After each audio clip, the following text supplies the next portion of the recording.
Universe में कुछ घटनाएं ऐसी होती हैं जिन्हें देखने के लिए आपको वहां मौजूद होने की जरूरत नहीं पड़ती। आपको बस उस घटना की आखिरी रोशनी का इंतजार करना होता है। और लगभग 750 मिलियन लाइट ईयर्स दूर एक गैलेक्सी के किनारे से ऐसे ही एक रोशनी हम तक पहुंची। पहली नज़र में यह बस एक अनयूजुअल चमक थी, लेकिन एस्ट्रोनॉमर्स ने जब इसके पीछे छिपी कहानी को समझना शुरू किया तो पता चला कि वहाँ कोई सामान्य स्टेलर एक्सप्लोजन नहीं हुआ था। वहाँ एक तारा अपनी आखिरी पलों से गुजर रहा था और उसके सामने था एक ऐसा ब्लैक होल जो उस गैलेक्सी के सेंटर में भी नहीं था, एक वॉन्डरिंग सुपरमेसिव ब्लैक होल। और वह ब्लैक होल उस तारे को धीरे धीरे अपनी ग्रेविटी से तोड़ रहा था। लेकिन सवाल ये है, अगर ब्लैक होल खुद दिखाई नहीं देता तो साइंटिस्ट को कैसे पता चला कि वहाँ एक ब्लैक होल है? और सबसे बड़ा सवाल, एक इतना विशाल ब्लैक होल अपनी गैलेक्सी के सेंटर से इतनी दूर पहुँचा कैसे? यहीं से शुरू होती है कॉस्मिक घटना की असली कहानी। ब्लैक होल को हम अक्सर यूनिवर्स के सबसे अंधेरे ऑब्जेक्ट के रूप में देखते हैं। उनकी ग्रेविटी इतनी पावरफुल होती है कि एक सीमा के अंदर जाने के बाद लाइट तक वापस नहीं निकल सकती।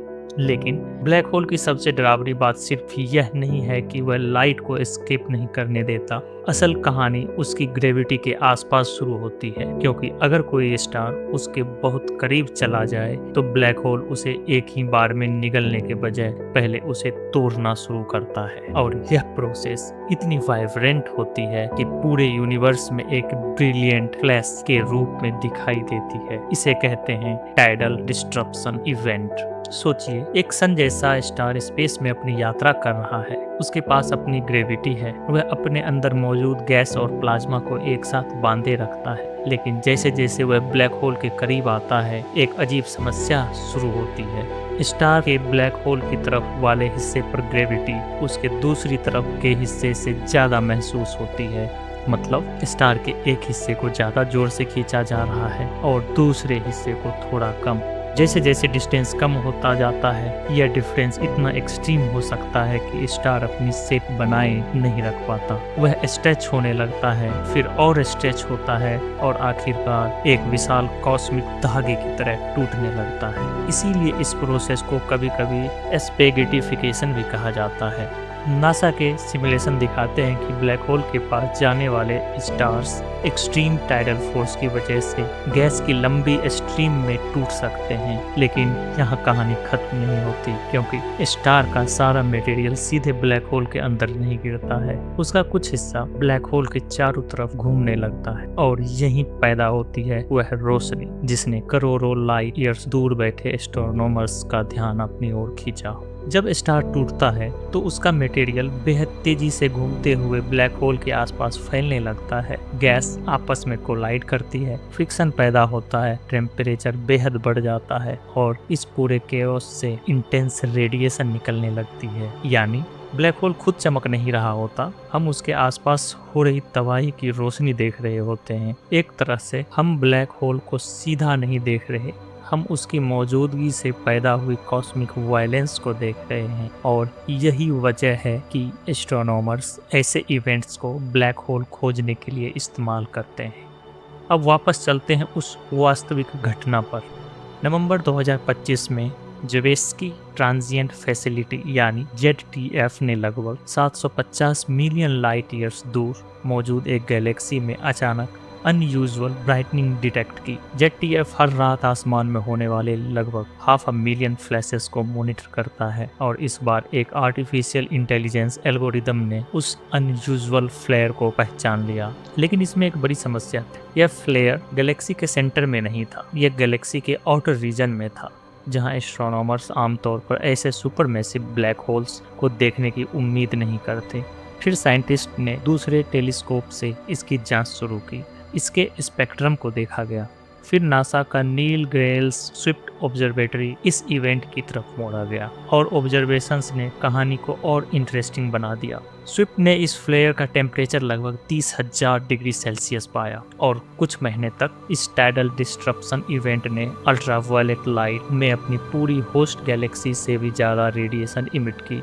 लगभग 10 बिलियन सन्स जितनी लाइट के बराबर। सोचिए, एक अकेला स्टार एक इनविजिबल ब्लैक होल के करीब गया और उसकी आखिरी तबाही की रोशनी पूरी गैलेक्सी से ज्यादा चमकीली दिखाई देने लगी। लेकिन अब सबसे बड़ा सवाल, यह ब्लैक होल वहां था ही क्यों? क्योंकि सुपरमेसिव ब्लैक होल्स आमतौर पर गैलेक्सी के सेंटर में पाए जाते हैं।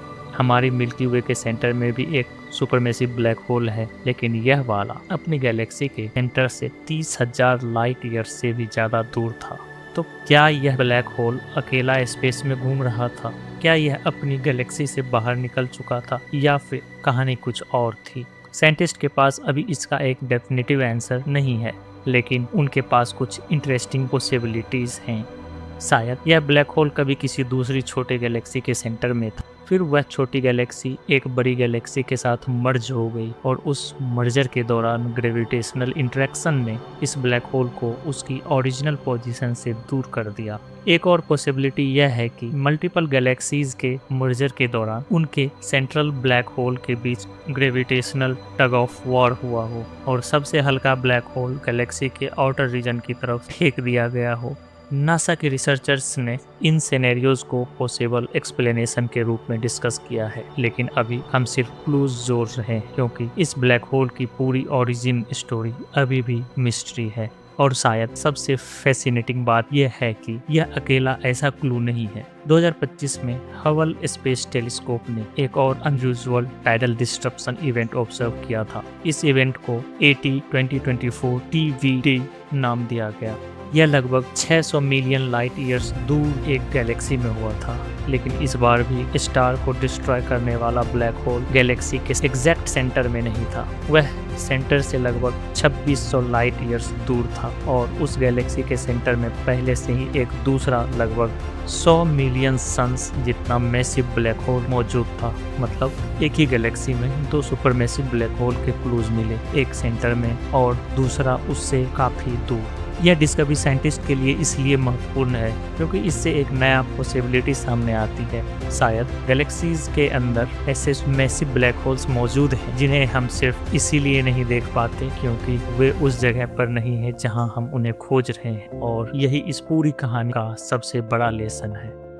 हम यूनिवर्स को अक्सर एक ऑर्गेनाइज्ड सिस्टम की तरह इमेजिन करते हैं। गैलेक्सीज, उनके सेंटर्स, उनके स्टार्स और उनके बीच घूमते प्लैनेट्स। लेकिन असल यूनिवर्स इतना शांत नहीं है। गैलेक्सीज मर्ज होती हैं, स्टार्स अपने रास्ते बदलते हैं, ब्लैक होल्स एक दूसरे के साथ इंटरेक्ट कर सकते हैं और कभी कभी एक ऐसा ऑब्जेक्ट जिसे हम गैलेक्सी के सेंटर में रहने वाला समझते थे, वह अपने ओरिजिनल कॉस्मिक नेबरहुड से हजारों या दसियों हजार लाइट ईयर्स दूर पाया जा सकता है। और हमें उसके बारे में तब पता चलता है जब कोई अनलकी स्टार उसके रास्ते में आ जाता है।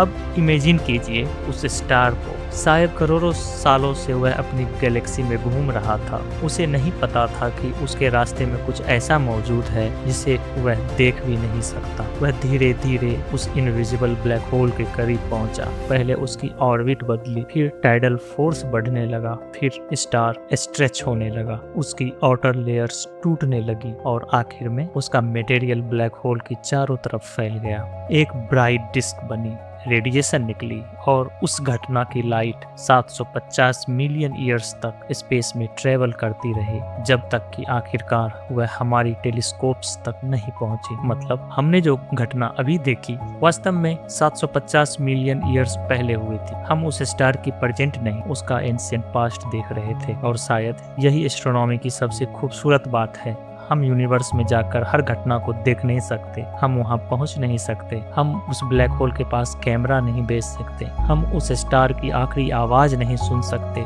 लेकिन यूनिवर्स ने अपने हर बड़े इवेंट के बाद एक मैसेज छोड़ा है लाइट के रूप में। और साइंटिस्ट उस लाइट को पढ़ते हैं, उसकी ब्राइटनेस देखते हैं, उसका स्पेक्ट्रम देखते हैं, उसका टेम्परेचर देखते हैं और फिर उन क्लूज से एक ऐसी घटना रिकंस्ट्रक्ट करते हैं जो हमसे करोड़ों या अरबों लाइट ईयर्स दूर हुई थी।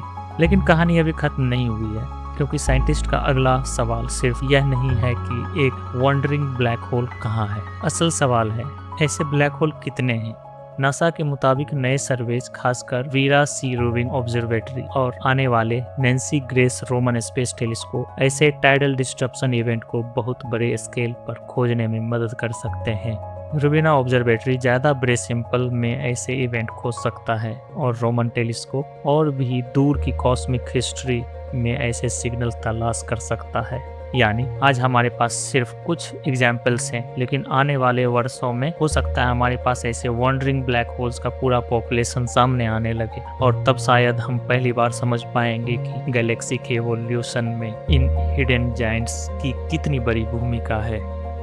तो अगली बार जब आप रात के आसमान को देखें तो याद रखिए, जो स्टार्स आपको दिखाई दे रहे हैं उनमें से हर एक की अपनी कहानी है, और यूनिवर्स के किसी अंधेरे कोने में कहीं कोई ऐसा ब्लैक होल भी हो सकता है जिसे हम अभी देख नहीं सकते। वह किसी गैलेक्सी के सेंटर में हो सकता है या उससे बहुत दूर अंधेरे में अकेला घूम रहा हो, और शायद किसी दिन कोई स्टार उसके बहुत करीब चला जाए। तब ब्लैक होल खुद दिखाई नहीं देगा, लेकिन एक अचानक चमक पूरे यूनिवर्स में उसकी मौजूदगी की घोषणा कर देगा, क्योंकि ब्लैक होल्स भले ही खुद लाइट को एस्केप न करने दे, लेकिन जब उनका ग्रेविटी किसी स्टार को अपनी आखिरी सीमा तक खींचता है तो उस स्टार की आखिरी रोशनी हम तक पहुंच सकती है। और शायद यूनिवर्स के सबसे अंधेरे ऑब्जेक्ट को खोजने का तरीका यही है, उनके अंधेरे को नहीं बल्कि उनके पीछे छूट गई रोशनी को देखना, क्योंकि कभी कभी यूनिवर्स के सबसे बड़े रहस्य अंधेरे में नहीं छिपे होते,